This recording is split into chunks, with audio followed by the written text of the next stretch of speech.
Hello everyone, good morning, जय श्री कृष्णा, राधे राधे। आज अपन बात कर लेते हैं। अपन अपने टॉपिक की बात कर रहे थे, कौन से की? कोलिजन की बात कर रहे थे, है ना। अपन सबसे पहले बात कर रहे थे सम्मुख प्रत्यास्थ टक्कर की, ठीक है। सिंपल प्रत्यास्थ टक्कर की बात कर रहे थे, सिंपल कोलिजन, ओके। उसके अंदर अपन ने सी फ्रेम और एल फ्रेम पढ़ लिया था। एल फ्रेम पूरा पढ़ लिया था, सी फ्रेम कुछ बाकी रह गया था, जिसमें अपन इक्वेशन 6 और 7 तक पहुंचे थे, ठीक है। उसके बाद आज अपन अपनी क्लास आगे स्टार्ट करते हैं। तो सुनो, ये जो इक्वेशन 6 और 7 है, इससे रिजल्ट क्या निकला है, ये क्या कहलाती है कि फ्रॉम इक्वेशन एंड 7 से हम कह सकते हैं कि सी फ्रेम में बिफोर कोलिजन व after collision total momentum is क्या? 0। ध्यान से सुनना, इक्वेशन 6 और 7 से हम कह सकते हैं कि सी फ्रेम में before collision and after collision total momentum is 0। Clear है यहाँ तक? अब चलो इससे आगे बात करते हैं। अब इस अवस्था में हम कह सकते हैं कि टक्कर से पहले कण एक दूसरे के पास आएंगे। टक्कर से पहले कहने का मतलब कौन सी अवस्था में? इस वाली अवस्था में, ठीक है। बिफोर कोलिजन तो जो पार्टिकल है वो क्या होंगे? पास आएंगे, ठीक है। आफ्टर कोलिजन जो पार्टिकल है वो क्या जाएंगे? एक दूसरे से डिस्टेंस मेंटेन करेंगे, कहने का मतलब एक दूसरे से दूर जाएंगे। और बिफोर कोलिजन एक दूसरे के पास आएंगे। तो देखो, बात करते हैं बिफोर कोलिजन। बिफोर कोलिजन क्या होंगे? एक दूसरे के पास आएंगे। तो m1 का पार्टिकल है एक पिंड, उसका वेग कितना है? u1 vector dash. Before collision बात कर रहे हैं, तो बिफोर कोलिजन कंडीशन क्या थी कि दोनों एक दूसरे के पास आएंगे। तो लो जी, ये m2 है और ये इसके पास चला गया, इसका वेग क्या हो जाएगा? u2 dash, okay. ये देखो, ये कब है? बिफोर कोलिजन, ठीक है। आफ्टर कोलिजन क्या बोला था कि दोनों पार्टिकल एक दूसरे से दूर जाते हैं। अगर दूर जाते हैं तो कैसे बनाओगे आप लोग? ये m1 है, इसको यहाँ पे बनाओ, ये m1 है, इसका वेग क्या हो जाएगा? आप लोगों को पता है कि आफ्टर कोलिजन वेलोसिटी कितनी होती है? v1, ठीक है। अब सी फ्रेम की बात कर रहे हैं तो क्या हो जाएगी? v1 dash. ये लो जी, एक दूसरे से दूर जा रहे हैं ना, m2 v2 वेक्टर डैश। इस कंडीशन के अंदर बात करते हैं, ये कब बनेगी? After collision.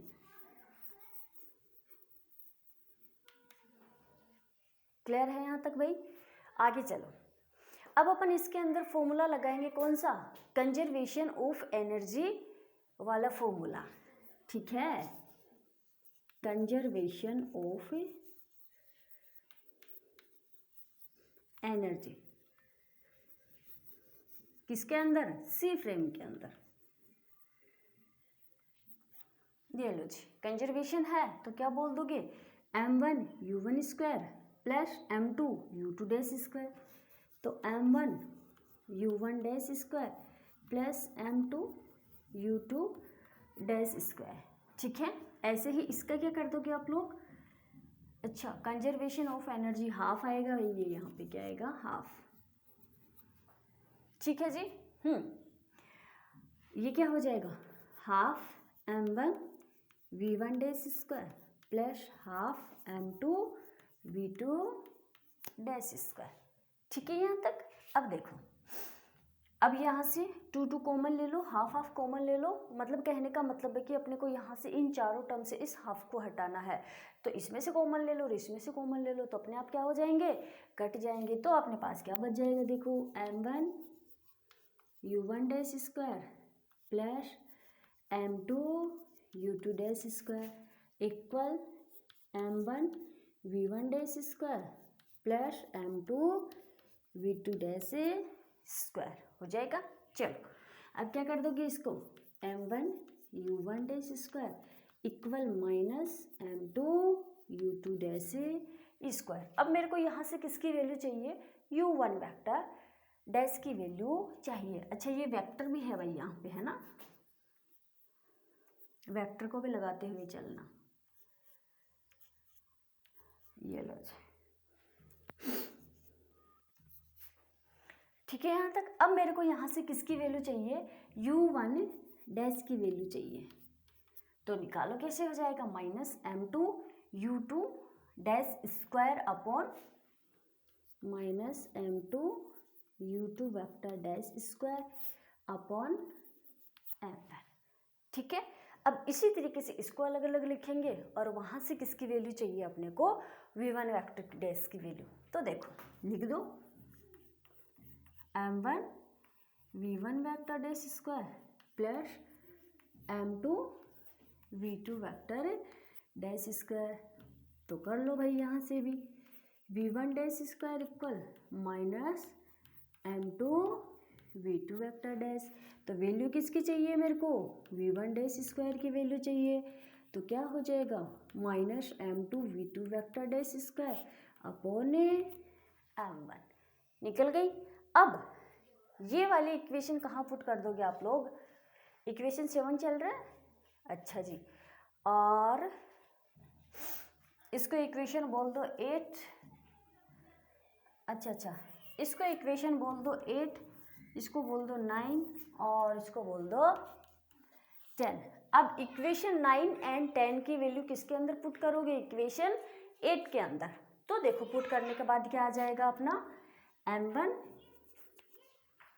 u1 vector dash की वैल्यू क्या है, ये वाली, तो कर दो m2 u2 vector dash square upon m1। ठीक है, अब अच्छा इक्वेशन 8 में रख रहे हैं, ठीक है, m2 u2 vector dash square equal क्या चल रहा है, m1 v1 वेक्टर डैश की वैल्यू ये है, तो m2 v2 vector dash square upon m1, और साथ क्या है इसके अंदर, m2 plus v2 vector dash square. कर दिया पुट। अब चलो इसको सोल्व करते हैं, देखते हैं क्या आता है। m1 m2 स्क्वायर माइनस है, स्क्वायर करोगे तो प्लस में हो जाएगा, तो लो u2 vector dash square upon m1 plus m2 u2 vector dash square equal, ये क्या हो जाएगा, m1 m2 स्क्वायर और v2 vector dash square upon m1, साथ क्या चल रहा है, m2 v2 vector dash square. अब क्या कर दोगे भाई आप लोग, देखो यहाँ से किसको कॉमन ले लो, सबसे पहले u2 डैश स्क्वायर को कॉमन ले लो, ठीक है। यहाँ से किसको कॉमन ले लेते हैं अपन, ये भी स्क्वायर होगा भाई यहाँ पे, ये भी स्क्वायर होगा यहाँ पे। एक बात सुनना, एक m1 से एक m1 चला गया, यहाँ से भी एक m1 से एक m1 चला गया, ठीक है। अब क्या करेंगे, ध्यान से सुनना, अब इस u2 स्क्वायर को कॉमन ले लो, तो फिर क्या बचेगा अपने पास, देखो u2 वेक्टर डैश स्क्वायर, अच्छा कॉमन लिया है ना। अगर यहाँ से u2 डैश स्क्वायर कॉमन ले लिया तो अपने पास क्या बच गया, m2 square upon m1, m2 square upon m1। अब इसके नीचे u1 डैश स्क्वायर का भाग लगेगा, तो u1 डैश स्क्वायर से u1 डैश स्क्वायर कैंसिल, तो अपने पास क्या बच जाएगा फिर m2। ऐसे ही यहाँ से ले लो, क्या v2 डैश स्क्वायर कॉमन ले लो, अच्छा जी, अच्छा ठीक है। इसके अंदर क्या बच जाएगा, m2 square upon m1 plus m2। Clear है भाई यहाँ तक, देखो कितनी इजी सी कैलकुलेशन है। ये वाला टर्म और ये वाला टर्म क्या हो गया, आपस में कट गया, कैंसिल हो गया। तो देखो अपने पास क्या बचा यहाँ पे, u1 vector dash square v1 vector dash square.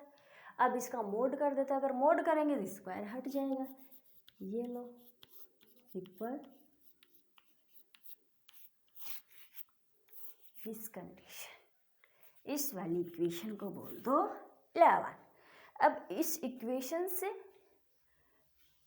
Proof क्या होता है, ये इक्वेशन क्या कहलाएगी अपनी कि बिफोर और after collision momentum is zero, before and after collision momentum is zero and before और after collision velocity is same. ध्यान से सुनना, इस वाली कंडीशन से रिजल्ट क्या निकला है, before collision and after collision momentum is zero and before collision and after collision velocity is same. ठीक है, क्लियर है यहाँ तक। अब यहाँ पे अपना क्या हुआ, देखो अपन ने अभी तक सम्मुख प्रत्यास्थ टक्कर की बात कर रहे थे भाई, कर रहे थे। तो देखो इसके बाद अपन बात करते हैं, यहाँ तक क्लियर है सबको। पहले तो ये देखो आप लोग,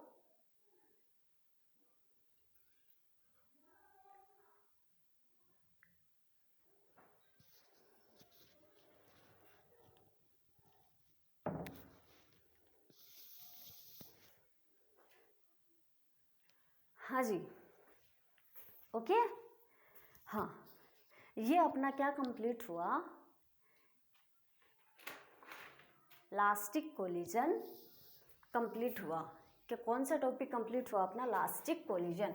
अब अपन बात करेंगे इन अप्रत्यास्थ टक्कर की। जैसे सेम अपन ने प्रत्यास्थ यानी कि कोलिजन के अंदर बात की थी अपन ने, जैसे सी फ्रेम के अंदर बात की थी और एल फ्रेम के अंदर बात की थी, वैसी सेम टू सेम अपन किसके अंदर बात करेंगे, इनलास्टिक कोलिजन के अंदर। ठीक है, चलो जी, अपना नेक्स्ट टॉपिक हो जाएगा क्या, पूर्णतया अप्रत्यास्थ टक्कर। कहने का मतलब टोटली इनलास्टिक कोलिजन। ठीक है, नेक्स्ट टॉपिक क्या है अपना, टोटली इनलास्टिक कोलिजन। अब देखो टोटली इनलास्टिक कोलिजन अपन किसको कहते हैं, पिंड आपस में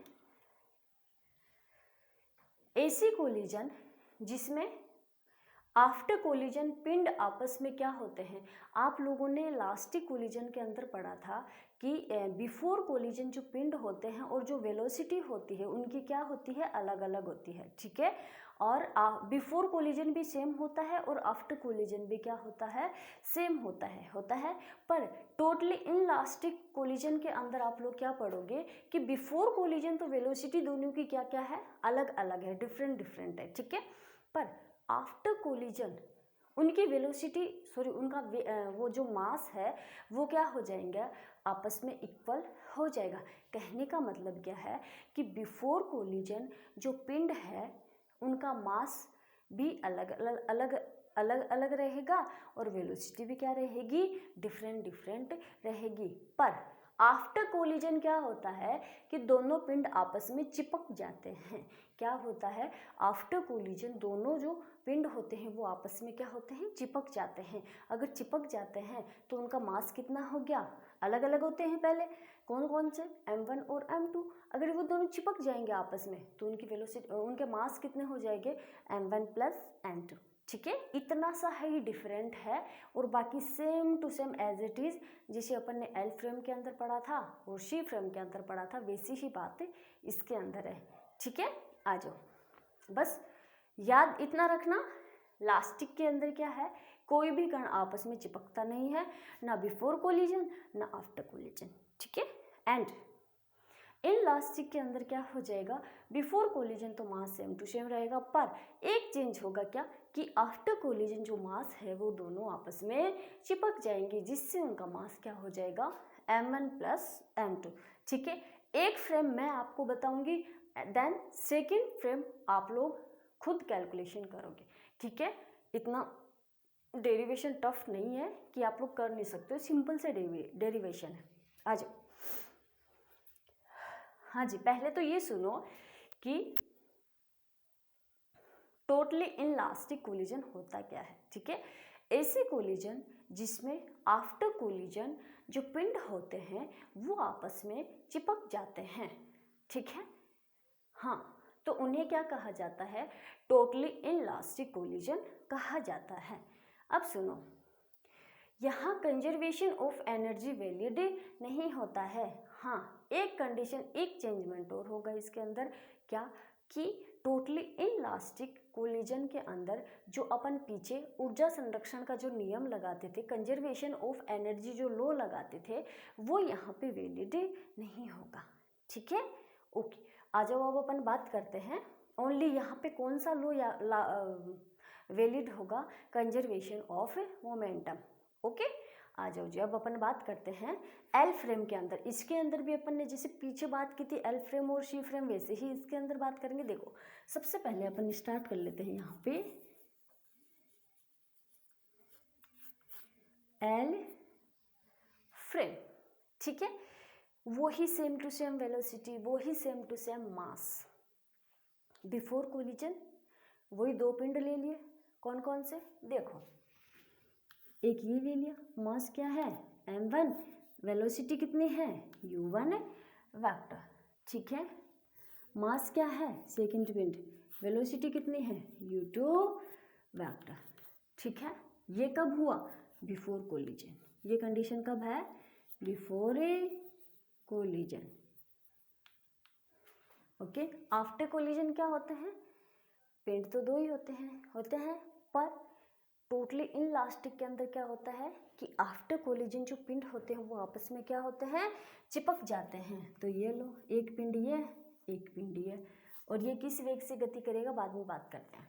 ये m1, ये m2, तो क्या हो गया? m1 plus m2। ठीक है, अगर ये दोनों चिपक गए तो वेलोसिटी भी इनकी क्या होगी? सेम होगी। उस वेलोसिटी को क्या बोल दो यहाँ पे? v। ठीक है, ये कंडीशन कब हुई अपनी? After collision. ठीक है जी, यहाँ तक। अब सुनो आगे। अब क्या करते हैं? अब अपन ने बताया था कि इनलास्टिक के अंदर कंजर्वेशन ऑफ एनर्जी जो लॉ है वो वैलिड नहीं होता। तो सिंपल सी बात है, अब अपने पास कौन सा बचा? मोमेंटम वाला। तो लगा दो यहाँ पे conservation of momentum law.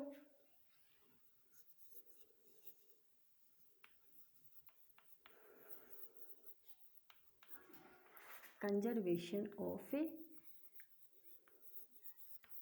Momentum law. ठीक है, तो क्या कर दोगे? m1 u1 plus m2 u2 equal m1 plus m2 v। देखो कैसे लिखते हैं, m1 u1 plus m2 u2 vector equal क्या हो जाएगा? m1 प्लस m2 और v। ठीक है जी, हाँ जी। अब क्या करेंगे अपन? यहाँ पे देखो, यहाँ से v की वैल्यू निकाल लो। कहाँ से? यहाँ से v की वैल्यू निकाल लो। तो क्या आ जाएगा? v equal m1 u1 plus m2 u2 vector plus upon m1 plus m2। ठीक है, अब सुनो ध्यान से। अब यहाँ पे अपन क्या कंडीशन लगाएंगे? वो ही पहली वाली कंडीशन कि यहाँ पे जो द्वितीय कण है, ये जो दूसरा पार्टिकल है, इसकी वेलोसिटी कितनी होगी? क्यों? क्योंकि ये स्थिर है। ठीक है, इसलिए इसकी वेलोसिटी कितनी हो जाएगी? u2 vector equal 0। तो देखो किसे माना द्वितीय पिंड स्थिर, द्वितीय पिंड स्थिर है तो u2 वेक्टर इक्वल कितना हो जाएगा? 0। अगर u2 वेक्टर इक्वल 0 हो गया तो ये पूरी वाली टर्म क्या हो गई? 0। तो अपने पास क्या बचा? v vector equal m1 u1 vector upon m1 plus m2 निकल गया। अब सुनो, अब यहाँ पे अपन बात करते हैं कि kinetic energy of K1 before collision and after collision K2E। देखो, अब अपन यहाँ पे काइनेटिक एनर्जी की बात करते हैं, ठीक है, गतिज ऊर्जा की बात करते हैं। बिफोर कोलिजन तो काइनेटिक एनर्जी क्या हो जाएगी, k1 वेक्टर, और after collision velocity kinetic energy क्या हो जाएगी, v2 vector, kinetic energy sorry k2, ठीक है। सुनो, अब k1 इक्वल क्या हो जाएगा, k1 ध्यान से रखना कि कौन सी काइनेटिक एनर्जी है, बिफोर कोलिजन काइनेटिक एनर्जी है, तो ये क्या हो जाएगा, half m1 u1 square plus half m2 u2 square हो जाएगा। चलो, अब आप लोगों को पता है इसकी वैल्यू इस कंडीशन के अनुसार क्या होगी, 0 होगी। अगर 0 हो जाएगी तो ये क्या बच जाएगा अपने पास, half k1 equal half m1 u1 square बच गया। इसी तरीके से अपन किसकी वैल्यू निकाल लेते हैं, k2 की, सेम टू सेम आ जाओ जी। k2 इक्वल क्या आ जाएगा, हाफ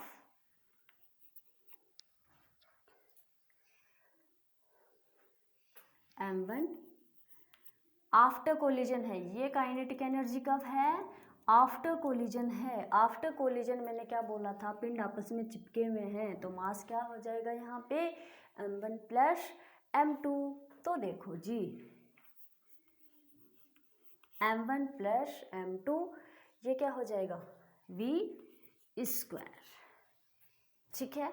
अब क्या करेंगे अपन यहाँ पे, इस वाले के अंदर v है और इस इक्वेशन के अंदर भी v है, तो वैल्यू पुट कर दो।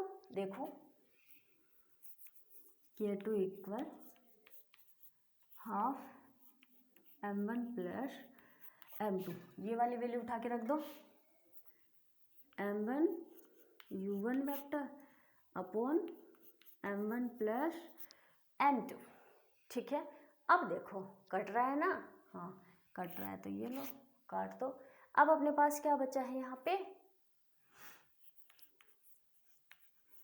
k2 equal half m1 u1 vector, यही बचा भाई, बिल्कुल यही बचा।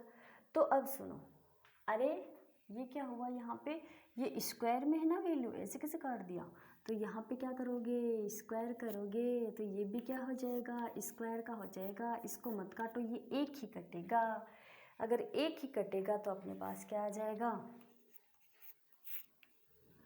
m1 plus m2। देखो कितनी इजी कैलकुलेशन है इसकी।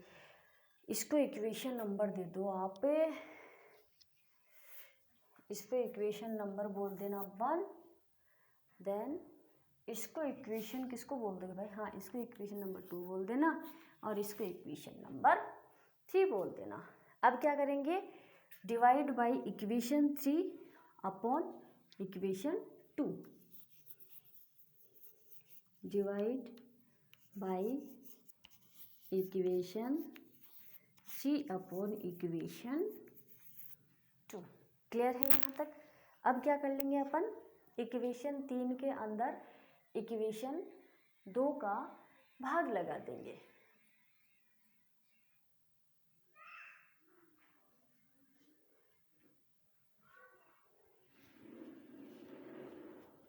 देखो फिर देखते हैं कि अपने पास क्या आता है। तो चलो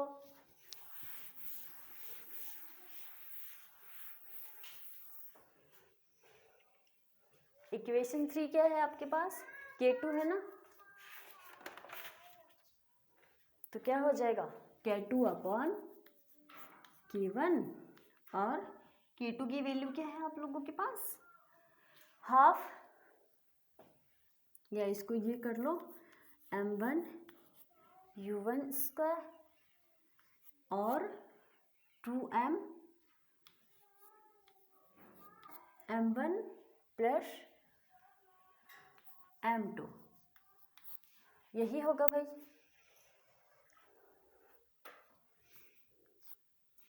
अपॉन में क्या है, half m1 square u1 square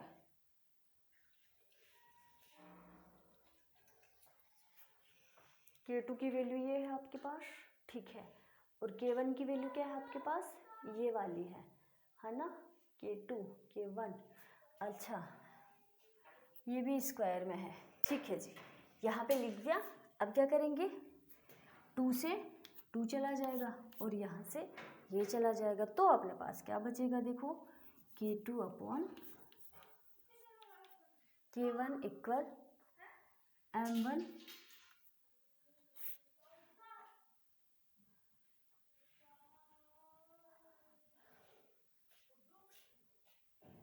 M1 plus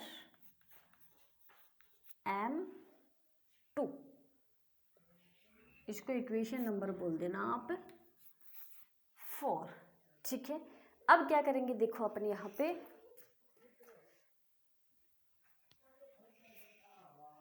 अच्छा ये क्या है, ये यहाँ पे M1 ही है ना, हाँ सॉरी, तो यहाँ से एक तो कैंसिल हो गया, यहाँ पे एक बचा ना, ठीक है, तो इसको क्या लिख दिया, M1 upon M1 plus M2, तो ये इक्वेशन बच गई अपनी। अब यहाँ पे अपन कंडीशन यूज करेंगे क्या, कि K2 upon K1 less than 1 है, तो K2 लेस देन K1 होगा, ठीक है। अब कैसे, सुनो, ऊपर क्या है, M1 है और नीचे भी क्या है, M1 है, पर इस नीचे वाले के जॉइंट में क्या है, M2 है, तो सुनना ध्यान से, अर्थात ये अनुपात में, अर्थात ये वाला अनुपात में हमेशा क्या होगा, इस वाले से कम ही होगा, क्या होगा, ये अनुपात में हमेशा ये इससे क्या होगा, कम ही होगा। इसलिए अपन ये कंडीशन यूज कर सकते हैं, कौन सी, कि K2 upon K1 less than 1 है, तो यहाँ पे क्या हो जाएगा, K2 लेस देन K1 होगा, ठीक है। अर्थात आफ्टर कोलिजन काइनेटिक एनर्जी में क्या हो जाएगा, लॉस हो जाएगा, आफ्टर कोलिजन काइनेटिक एनर्जी में क्या हो जाएगा, लॉस हो जाएगा। तो अपन इसको कैसे लिख सकते हैं, देखो अब ये जो वैल्यू निकाली है अपन ने, अच्छा जो कंडीशन बोली थी K2 upon K1 less than 1, ये वाली अपन इस इक्वेशन में पुट कर देते हैं, तो देखो अपने पास क्या आ जाएगा, K2 upon K1 M plus M plus M, ठीक है।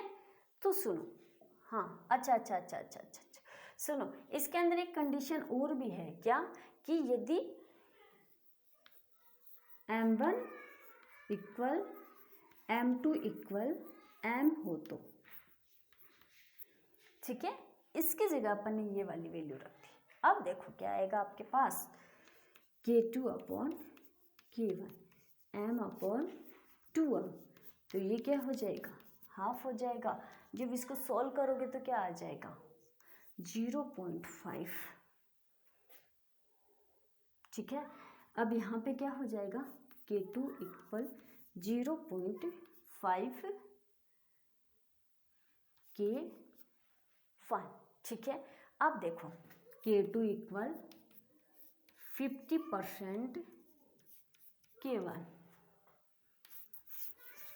अब सुनो, इसका क्वेश्चन आप लोगों के इस हिसाब से भी आ सकता है, किस हिसाब से आएगा आपकी इसका क्वेश्चन, कि पूर्णतः अप्रत्यास्थ टक्कर की व्याख्या करो, किस हिसाब से आ सकता है, कि पूर्णतः अप्रत्यास्थ टक्कर की व्याख्या करो, या फिर ऐसे भी पूछ सकता है कि पूर्णतः अप्रत्यास्थ टक्कर के लिए गतिज ऊर्जा का अनुपात ज्ञात करो। क्या पूछ सकता है, कि पूर्णतः अप्रत्यास्थ टक्कर के लिए गतिज ऊर्जा का अनुपात ज्ञात करो। अगर गतिज ऊर्जा का अनुपात दे तो ये यहाँ तक आपको आंसर देना है, ठीक है जी। चलो अब अपन बात करते हैं इससे आगे। तो यदि दो पिंडों का द्रव्यमान, यदि अपन ने दो पार्टिकल लिए, उनका मास अगर सेम है तो, और टक्कर के बाद वह संयुक्त हो जाए, टक्कर के बाद वह जॉइंट हो जाए, तो टक्कर के बाद की यानी कि after collision kinetic energy K2 before collision kinetic energy का 50% रह जाती है, ठीक है। क्लियर है भाई यहाँ तक? सुनो ध्यान से, ये लास्ट में जो रिजल्ट निकाला है ये है क्या, अपन का क्या बात कर रहे हैं, इलास्टिक कोलिजन की बात कर रहे हैं, ठीक है, इलास्टिक कोलिजन की बात कर रहे हैं। तो उसके अंदर ये जो रिजल्ट निकला है ये किस किस के बीच निकला है, K2/K1 K2 क्या होती है कि काइनेटिक एनर्जी होती है। तो डेफिनेटली बात है, बेसिक सी बात है कि आफ्टर कोलिजन की ही बात करेंगे अपन, ठीक है। तो सुनो, यदि दो पिंडों का मास जो है वो सेम है और आफ्टर कोलिजन अगर वो दोनों जॉइंट हो जाते हैं तो आफ्टर कोलिजन की kinetic energy K2, before collision kinetic energy K1 की 50% रह जाती है। क्लियर है यहाँ तक? ये अपना क्या हुआ, एल फ्रेम कंप्लीट हुआ। अब अपना क्या बचा, इसके अंदर सी फ्रेम बचा। इसकी अपन बात करेंगे अपनी नेक्स्ट क्लास में। Thank you.